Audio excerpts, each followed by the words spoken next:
আপনারা এর আগেও একবার রাজপথে নামছিলেন, সারা রাত ছিলেন, রাত 2টায় উপদেষ্টারা আসছিলেন, তো আবার কেন নামতে হলো? এটা আশ্বাস ছিল, আমাদেরকে এসে সান্ত্বনা দেওয়া হয়েছে, আপনাদের এইটা করা হবে, ওইটা করা হবে, এইটা করা হবে।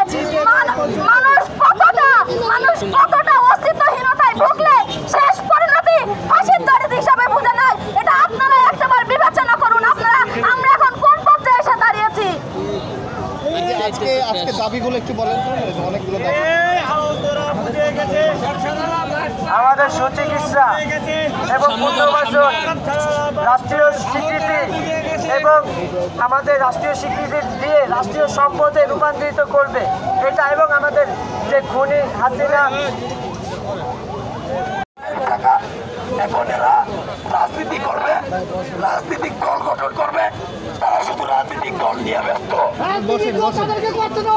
তাদেরকে বাংলার মাটিতে আমাদেরকে ফাঁকে রেখে তারা তাদের এজেন্ডা বাস্তবায়ন করতে পারবে।